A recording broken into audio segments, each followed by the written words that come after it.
Baik, Assalamualaikum warahmatullahi wabarakatuh. Selamat pagi, siang, dan malam, Bapak, Ibu, dan teman-teman semua.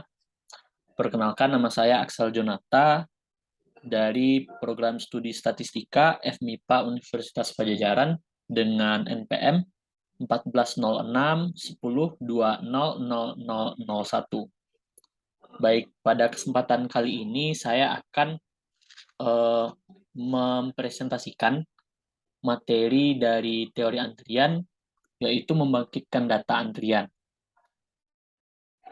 Nah, pada kesempatan kali ini kita akan membahas mengenai bagaimana membangkitkan data antrian menggunakan beberapa distribusi. Yang pertama itu ada distribusi uniform. Nah, apa sih itu distribusi uniform? Distribusi uniform merupakan distribusi yang mana probabilitas untuk semua hasilnya adalah sama. Nah, tidak seperti distribusi normal yang itu memiliki puncak di tengah-tengah atau distribusi chi-square. Distribusi uniform ini tidak memiliki modus. Sebaliknya, setiap hasil kemungkinan besar akan terjadi di distribusi uniform ini. Karena setiap hasil dalam distribusi uniform terjadi dengan frekuensi relatif yang sama. Bentuk distribusi yang dihasilkan adalah berbentuk persegi panjang.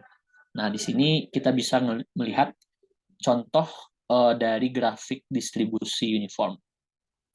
Nah, di sini dibuatkan persamaan untuk mencari distribusi uniform ini, yaitu fx sama dengan x kurang a per b kurang a, di mana x itu berada di antara a sampai b.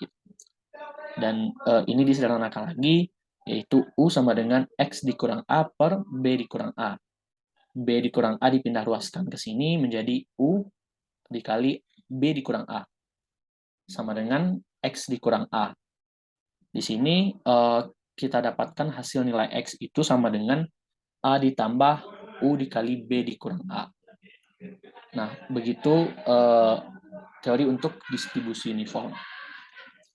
Nah, kita lanjut ke distribusi yang kedua, yaitu distribusi eksponensial.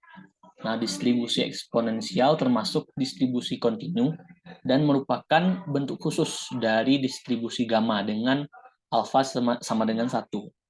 Nah, di sini terdapat beberapa karakteristik dari distribusi eksponensial sendiri. Yang pertama, distribusi eksponensial itu merupakan distribusi kontinu. Yang kedua, merupakan family of distribution. Yang ketiga, kurva dari distribusi eksponensial ini itu menceng atau condong ke kanan. Nah, seperti grafik yang kita di samping ini. Selanjutnya, nilai X atau peubah acak dari distribusi eksponensial ini berkisar dari 0 sampai tak hingga. Yang kelima, puncak kurva selalu di X sama dengan 0. Dan yang keenam, kurvanya akan terus menurun ketika X semakin besar. Jadi semakin besar nilai X-nya, kurva dari distribusi eksponensial ini akan semakin melandai seperti ini. Nah, untuk persamaannya sebagai berikut, fx sama dengan 1 dikurang eksponensial lambda kali x, di mana x itu besar sama dengan 0. Dan rumus ini diturunkan menjadi yang terakhir itu ln dari U per min lambda sama dengan X, karena ini juga berdistribusi uniform.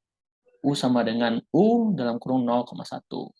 Oke, kita lanjut ke distribusi yang ketiga. Distribusi yang ketiga itu distribusi Poisson. Mana distribusi Poisson adalah kasus khusus dari distribusi binomial, di mana distribusi binomial akan menjadi distribusi Poisson ketika n mendekati nilai tak hingga dan p mendekati 0. Adapun ciri-ciri dari distribusi Poisson sendiri itu ada 4. Yang pertama, variabel yang digunakan adalah variabel diskrit. Yang kedua, percobaan bersifat random. Yang ketiga, percobaan bersifat independen.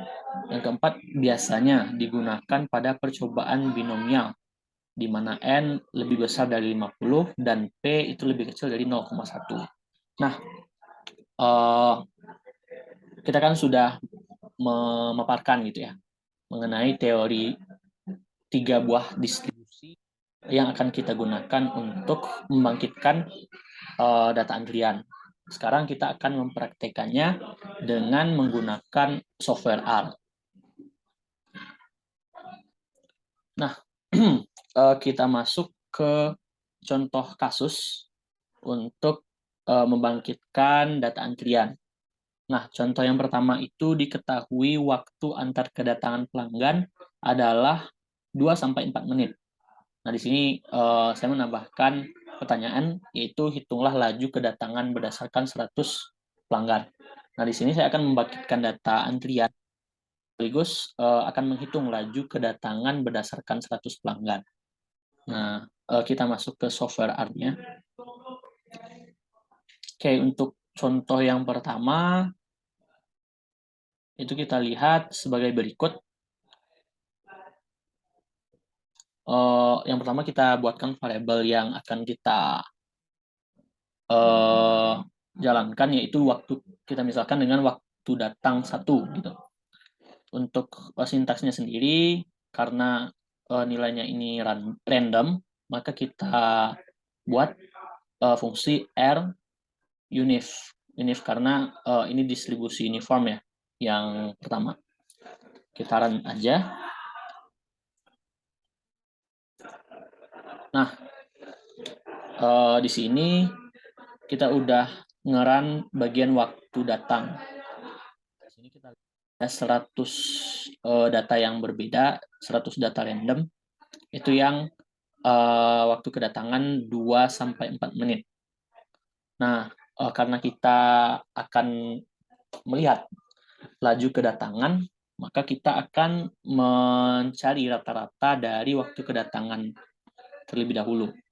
Nah, kita gunakan sintaks sebagai berikut, yaitu rata-rata sama dengan min dari waktu datang. Dan kita panggil rata-ratanya.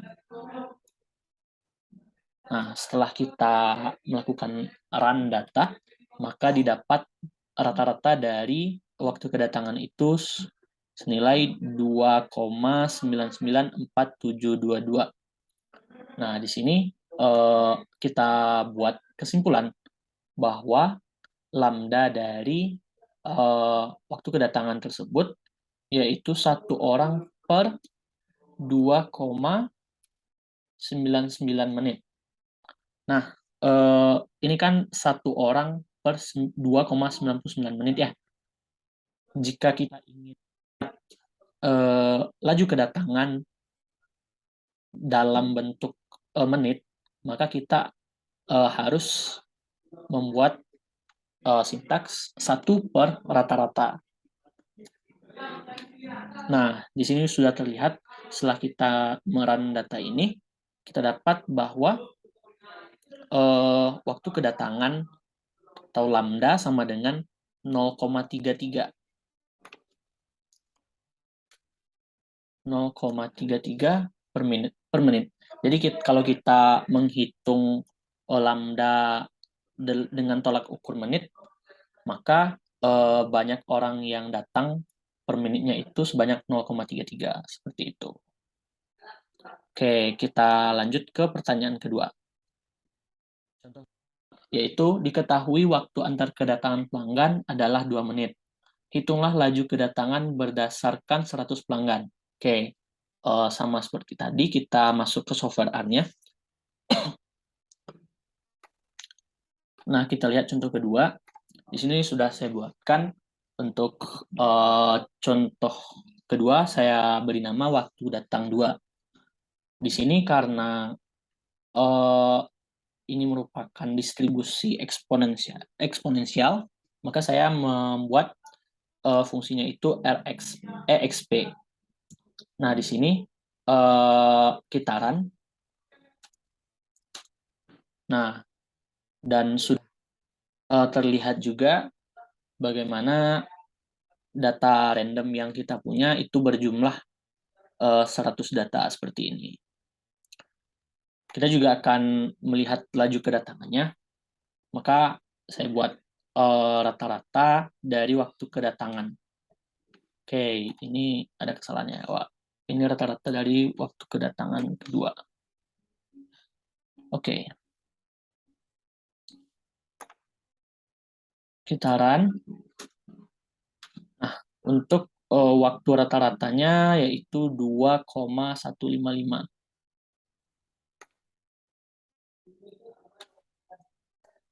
2,1555.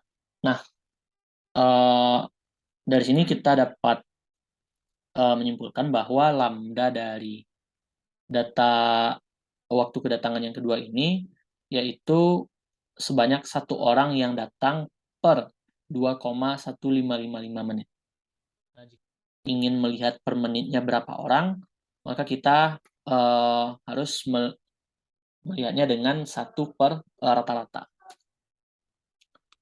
Nah, di sini kita dapat hasil 0,46. Jadi ada 0,46 orang per menit.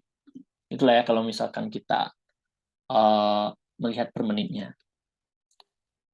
Oke, kita masuk ke contoh yang ketiga atau contoh yang terakhir. Di sini diketahui perkiraan kedatangan pelanggan adalah terdapat 4 pelanggan yang datang dalam selang waktu 5 menit. Hitunglah laju kedatangan sesungguhnya melalui simulasi. Lakukan simulasi untuk durasi waktu 2 jam. Nah, di sini karena durasi waktunya itu 2 jam, maka 2 jam ini kita kalikan dengan 5 menit. Maksudnya, dalam 2 jam itu terdapat 24 bilangan random, karena di sini selang waktunya 5 menit. Oke. Oke, kita masuk ke contoh yang nomor 3. Di sini saya beri nama jumlah datang. Oke, jumlah datang sama dengan Airpoise, karena ini merupakan distribusi Poisson, maka di sininya Airpoise gitu. Di sini ada 24, karena dalam 2 jam itu selang waktunya 5 menit, jadi terdapat 24 data random yang akan kita buat. Dan ini 4, karena di sini tadi terdapat 4 pelanggan gitu ya. Oke, kita run datanya. Nah, kita dapatkan jumlah kedatangan, yaitu seperti berikut, 8, 6, 6, 24, sampai 24 data selanjutnya gitu. Nah, kita akan menghitung lambda dari data tersebut. Di sini saya buat namanya itu lambda sama dengan min jumlah datang. Nah, kita panggil datanya. Nah, di sini kita dapatkan hasil 4,41667. Nah, berarti laju dari jumlah kedatangan orang per 5 menit itu ada 4,4167 gitu ya. Nah, jadi tidak berbeda jauh gitu ya dari yang sudah kita prediksikan tadi gitu. Ada 4 orang yang akan datang per 5 menitnya.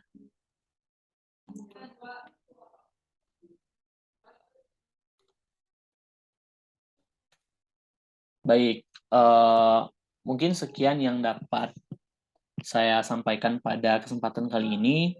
Saya mohon maaf atas segala kesalahan dan kekurangan. Terima kasih atas perhatiannya. Saya tutup dengan wabillahi taufik wal hidayah. Assalamualaikum warahmatullahi wabarakatuh.